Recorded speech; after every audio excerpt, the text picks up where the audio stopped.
नमस्कार मंडळी, लक्ष्मीच्या पावलांनी या मालिकेच्या आजच्या भागात आज आपण बघणार आहोत. नैना आणि कला दोघीही भांडत असतात. त्याच वेळी सरोज उठते आणि म्हणते की काय चाललंय तुमच्या दोघींचं? सांदेकरांचं घर म्हणजे काय वाटतं तुम्हाला? 2 दिवस झाले नाही लग्नाला तर घरची मंडई करून टाकली तुम्ही. लायकी नाही या तुमच्या दोघींची पण चांदेकरांची सून होण्याची. आणि म्हणूनच हे लग्न मला मान्य नव्हतं. हे जोरजोरात बोलणं काय, एकमेकींशी असं वागणं काय, हे तुमच्या घरी चालत असेल, पण ही गोष्ट चांदेकरांच्या घरात चालणार नाही. आणि आज तर आबा तुमच्यामुळे अर्ध्यातून उठून गेलेत. लक्षात येते का तुमच्या ही गोष्ट? नैना मात्र सरोजच्या बोलण्याकडे पूर्णपणे दुर्लक्ष करते. स्वतःला जेवण वाढते आणि तिच्या रूममध्ये निघून जाते. नैना अशी तडकाफडकी निघून गेल्यामुळे सरोजला सुद्धा खूप राग आलेला असतो आणि सरोज सुद्धा न जेवता तशीच निघून जाते. कलाला मात्र फार वाईट वाटत असतं. कलाच्या पटकन डोळ्यात पाणी येतं. आज फक्त नैनाताईमुळे सरोज मॅडमही जेवल्या नाही आणि आबा सुद्धा अर्ध्याहून उठून गेले. तर इकडे काजलची एक्झाम असते आणि काजल एक्झामला जाणार असते आणि खरं टेन्शन आलेलं असतं ते संगीताला.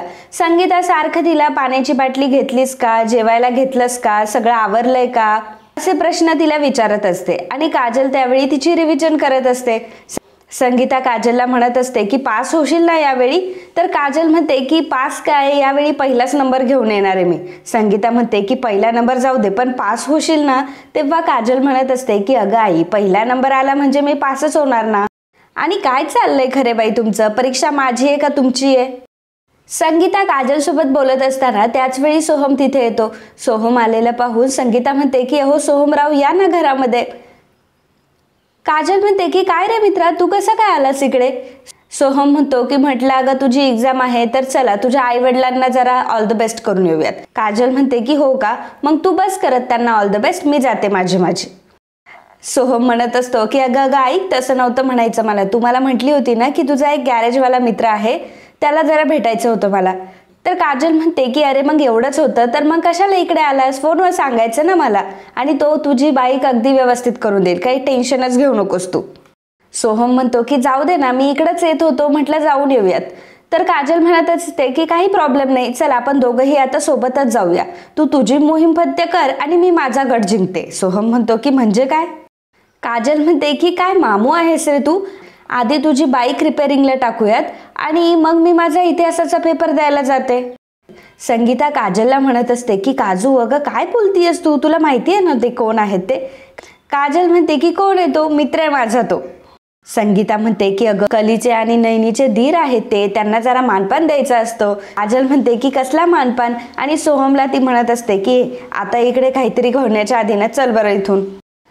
काजल आणि सोहम आता निघालेले असतात तेव्हा संगीता सोहमला विचारत असते की सोहमराव घरी सगळे ठीक आहे ना? म्हणजे आमची नैना आणि कला ठीक आहेत ना? सोहम म्हणतो की ठीक आहे, त्या दोघीही चांगल्या आहेत. आणि संगीताने दुसरा प्रश्न विचारण्याच्या आतच तिथून पळ काढतो. तर संगीता ही मनात विचार करत असते की सोहमराव जसे बोलले तसंच असू देत देवा सगळं. जेव्हापासून आत्याबाईंचा फोन आलाय तेव्हापासून नुसती धडधड वाढली आहे. इकडे काका, अद्वैत आणि आबा तिघही बिझनेस बद्दल बोलत असतात. त्याच वेळी तिथे राहुल येतो. अद्वैत विचारतो की काय झालं राहुल, तुला काही बोलायचंय का? राहुल म्हणतो की हो, आपले ते बिझनेस क्लायंट आहेत ना बँगलोरचे, ते आज येत आहे. अद्वैत म्हणतो की ते बँगलोरचे स्वामीनाथन, पण त्यांची मीटिंग तर पुढच्या महिन्यात होती ना? राहुल म्हणतो की नाही, मला आत्ताच कळलं की ते कोल्हापुरामध्ये येत आहे आणि ते आणखी ज्वेलर्सला सुद्धा भेटणार आहेत आणि तसंही त्यांना याच वीकमध्ये प्रोजेक्ट फायनल करायचा आहे. तेव्हा आबा अद्वैतला विचारतात की हा कुठला प्रोजेक्ट म्हणायचा? काका सांगतात की बँगलोरला आपल्याला काही एक्सपान्शन करायचं आहे आणि त्यासाठी हा प्रोजेक्ट आपल्यासाठी खूप महत्त्वाचा असणार आहे. प्रॉब्लेम असा आहे की इन्व्हेस्टरला आपल्या डिझाईन्स पटत नाही आहेत. अद्वैत म्हणतो की पण तुम्ही काळजी करू नका, मी डिझाईन रेडी करून ठेवले आणि मला माहिती आहे की क्लायंटला आपले डिझाईन्स नक्कीच आवडतील. आबा म्हणतात की अद्वैतने डिझाईन तयार केल्यात ना, मग मला काही टेन्शनच नाही, अद्वैत सगळं सांभाळून घेणार. अद्वैत आबांना म्हणत असतात की आबा तुम्ही पण येता का मीटिंगला, म्हणजे तुमची सुद्धा त्यांच्याशी ओळख होईल. आबा म्हणतात की नाही आता नको, परत कधीतरी बघूयात. आता हे सगळं तुम्हाला सांभाळायचंय. आमची जुनी पिढी होती, आता हे सगळं नवीन आहे आणि या सगळ्या नवीन पिढीला तर तुम्हाला सांभाळायचंय. तितक्यातच कला तिथे आलेली असते. कला आबांना म्हणत असते की आबा तुम्हाला बरं वाटत नाहीये का? मी तुमच्यासाठी लिंबू पाणी घेऊन येऊ का? आबा म्हणतात की काही झालं नाहीये, मला थोडासा थकवा आलाय, बाकी काही नाही झालं. मी एक काम करतो, माझ्या रूममध्ये जाऊन मी आराम करतो.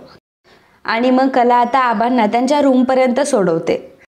राहुल अद्वैतला म्हणतो की तू कधी येणार आहेस ऑफिसमध्ये, कारण मीटिंगच्या आधी आपल्याला थोडं डिस्कस करायचं होतं. अद्वैत म्हणतो की मी थोड्याच वेळात निघेल.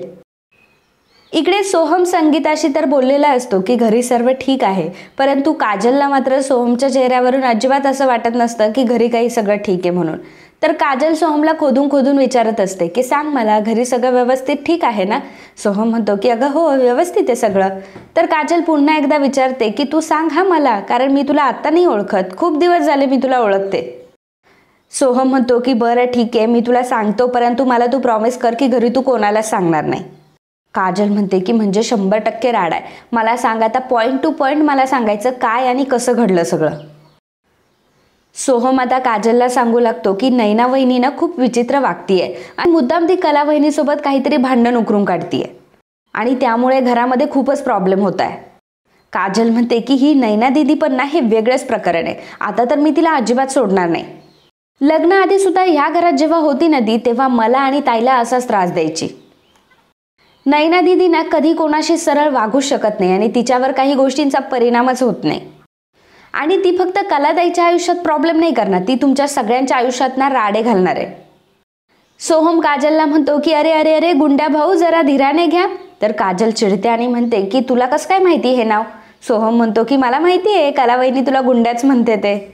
काजल म्हणते की एक मिनिट, तू मला गुंड्या वगैरे काय बोलायचं नाही हा, मला फक्त कलाताईच गुंड्या बोलू शकते.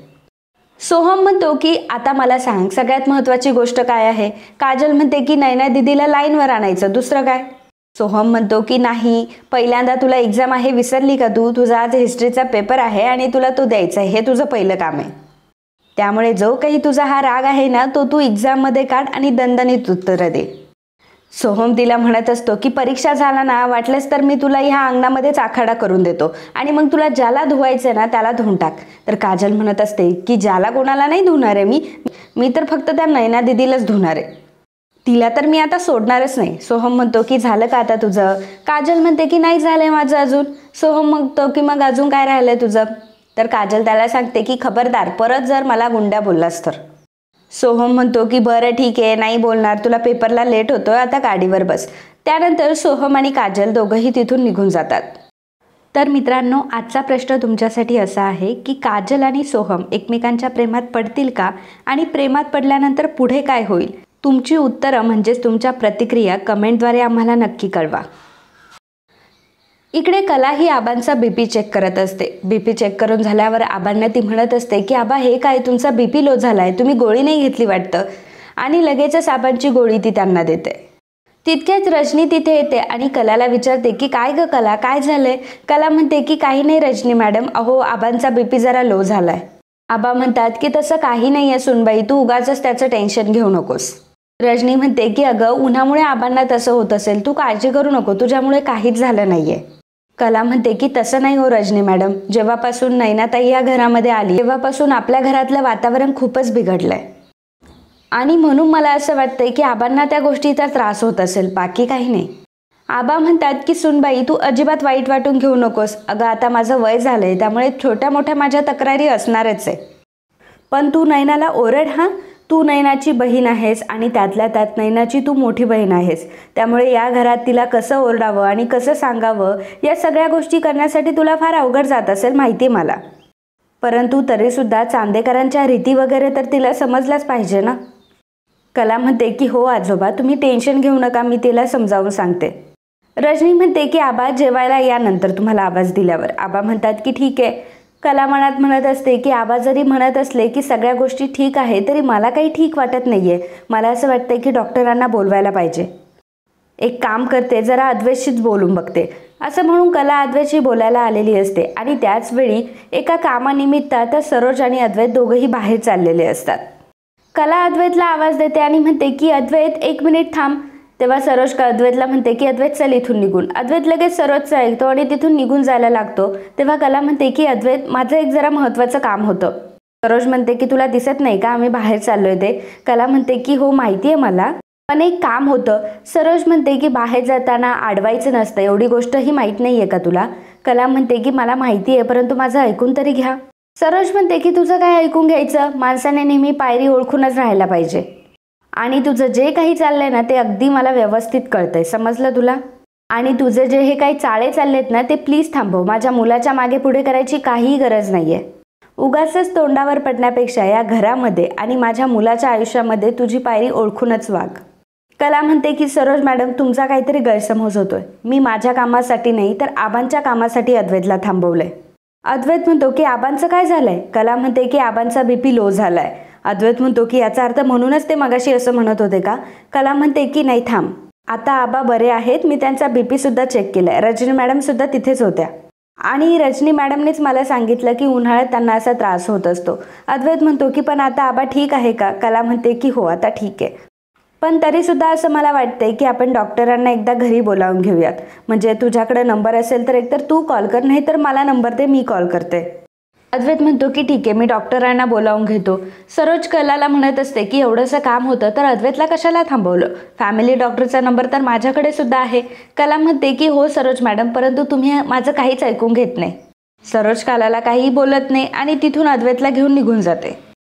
इकडे सर्वजण जेवायला बसलेले असतात आणि त्याचवेळी आबा राहुलला विचारतात की काय रे राहुल, तुझी बायको कुठे? राहुल म्हणतो की मला नाही माहिती. कला म्हणते की थांबा आबा, मी तिला बोलावून आणते. आता कला नैनाच्या रूममध्ये जाते तेव्हा नैना मस्त झोपलेली असते. कला नैनाला विचारते की काय ग नैना ताई, झोपली आहेस तू, तुला बरं वाटत नाहीये का? नैना म्हणते की नाही, माझा मूड नाहीये. कला म्हणते की अगं खाली चल ना जेवायला, सगळेजण तुझी जेवणासाठी वाट बघताय. तेव्हा नैना म्हणते की तू एक काम कर, त्यांना सांग की माझा मूड नाहीये आणि मी जेवायला नाही येणार आहे, त्यांना जेवून घ्यायला सांग. कला म्हणते की अगं नैनाताई, आजोबांचा नियम आहे तसा, दिवसभर कोणीही इकडे तिकडे जरी गेलं तरी सुद्धा रात्रीच्या वेळी जेवणाला मात्र सर्वांनी एकत्र बसायचं. तू लग्न करून आत्ताच या घरामध्ये आली आहे ना, त्यामुळे सर्वजण थांबलेत तुझ्यासाठी. नैना म्हणते की माझ्यासाठी आणि कशाला थांबलेत? त्यांना सांग की त्यांना भूक लागली असेल तर खाऊन घ्या म्हणावं, आणि नैनासाठी कोणालाही थांबण्याची गरज नाहीये. आणि असंही आता खाली जे कोणी बसलंय ना त्यांच्यामध्ये तर कोणाला मी आवडतही नाही आणि मला बोलण्याची कोणी संधीही सोडत नाही. कला म्हणते की अगं ताई, पण हे आपलं घर आहे. तेव्हा नैना म्हणते की प्लीज कला, प्लीज मला तू लेक्चर झाडू नकोस आता. इथे माझ्या लग्नाला अजून 4 दिवस नाही झाले, परंतु मी ब्रेकफास्टला येऊ दे नाहीतर खाली जेवायला येऊ दे, कोणीही मला बोलण्याचा चान्स काही सोडत नाही. आणि तू सुद्धा काही वेगळं वागत नाहीये, त्या सगळ्यांसमोर माझा अपमान करण्याची एक संधी सुद्धा सोडत नाहीस तू. कला म्हणते की अगं ताई तसं नाहीये ग, परंतु आपण आता आपल्या सासरी आहोत ना, त्यामुळे सासरचे काही नियम तर आपल्याला पाळावेच लागतील. नैना म्हणते की नियम नियम नियम काय चालवलेत ग, सारखे सारखे नियम नियम, तेच बोलून कंटाळा बरा येत नाही ग तुला? आणि मी बाहेरून घरात आली आहे ना, मग या लोकांनी मला समजून घ्यायला नको. आणि तसंही मी का स्वतःला बदलायचं? माझी मी जेवून घेईल नाही तर राहील उपाशी, तुला काय करायचंय, जा बरं तू इथून. कला म्हणत असते की अगं ताई, नियमांसाठी नाही तरी आजोबांसाठी तरी चल. हे बघ, तू जर खाली आली ना तर त्यांना खूप बरं वाटेल अगं. नैना म्हणते की ठीक आहे, येते मी जेवायला, परंतु माझी एक अट आहे. कला म्हणते की कसली अट? नैना म्हणते की आपल्याकडे जे कलेक्शन आलंय ना त्यामध्ये मला जो नेकलेस आलाय तो हवाय. नैनाला तो नेकलेस द्यायला. तू बघितलास का तो नेकलेस? अगं तो नेकलेस खरंच खूप छान आहे, त्याला सांग की नैनाला दे म्हणून. कला म्हणते की अगं ताई, हे नेकलेस वगैरे मी नाही मागू शकत. तर नैना म्हणत असते की ठीक आहे, मग मी नाही येणार जेवायला, जा तू. कला म्हणते की अगं ताई, तू असा हट्ट का करतेस? एवढा सोन्याचा हार मी असंच कसं काय मागू ग? नैना म्हणते की तू या घरामध्ये सगळ्यांचे नियम पाळतेस ना, मग हट्ट कसे पुरवायचे ते पण तूच ठरव. मला काही दुसरं सांगू नकोस. जोपर्यंत मला तो नेकलेस मिळत नाही तोपर्यंत मी एक कणही खाणार नाही. नैना लगेच पोटात कळ आल्याचे नाटकं करायला लागते आणि म्हणत असते की बापरे कला, अगं जा तू, तसंही माझं पोट दुखतंय, माझं बाळ आणि मी आम्ही राहू उपाशी दोघंही. खरं तर या अवस्थेमध्ये मला भूक अजिबात सहन होत नाही, पण तू काळजी करू नको, मी राहील उपाशी. माझ्या पोटातल्या बाळाचं आणि माझं काहीही झालं तरी चालेल, परंतु तुझ्यासाठी मात्र या घरातले नियम जास्त महत्त्वाचे. कला नैनाला म्हणते की तू चल खाली जेवायला, मी बघते काही करता येतं का. नैना म्हणते की नक्की करशील ना काहीतरी? कला म्हणते की हो. तर नैना म्हणते की ठीक आहे चल, मग मी येते जेवायला खाली. नैना लगेच उठून खाली जेवायला येते. आणि मित्रांनो, आजचा हा भाग इथेच संपतो. पुढील भागामध्ये आपल्याला बघायला मिळणार आहे कला जेव्हा रात्रीच्या वेळी झोपलेली असते तेव्हा तिला कसला तरी आवाज येतो आणि ती जागी होते. जेव्हा ती नीट बघते तेव्हा एक उंदीर तिथून चाललेला असतो आणि त्या उंदराला बघून कला प्रचंड घाबरते आणि ओरडत ओरडत हॉलमध्ये येते. कलाचा तो आवाज ऐकून घरातले सर्वजण तिथे आलेले असतात आणि आबा तिला विचारत असतात की काय ग सुनबाई, काय झालं? कला म्हणत असते की माझ्या रूममध्ये उंदीर आहे. हे ऐकून अद्वैत म्हणतो की काय उंदीर? शक्यच नाही. कला म्हणते की तुझा जर विश्वास बसत नसेल ना तर तू स्वतः जाऊन बघ, उंदीर आहे माझ्या रूममध्ये. अद्वैत आता मोठा शहाणपणा करतो आणि तो खूप धीट आहे असं दाखवत आता कलाच्या रूममध्ये जातो आणि उंदीर शोधत असतो आणि म्हणत असतं की कुठे उंदीर. त्याच वेळी उंदीर अद्वैतच्या पायावर उडी मारतो. तसा अद्वैत खूप घाबरतो आणि आई आई म्हणत बाहेर निघून येतो. तर मित्रांनो, असेच लक्ष्मीच्या पावलांनी या मालिकेचे डेली अपडेट बघण्यासाठी आत्ताच आपल्या चॅनलला सबस्क्राईब करा आणि व्हिडिओला लाईक आणि कमेंट करायला विसरू नका. धन्यवाद.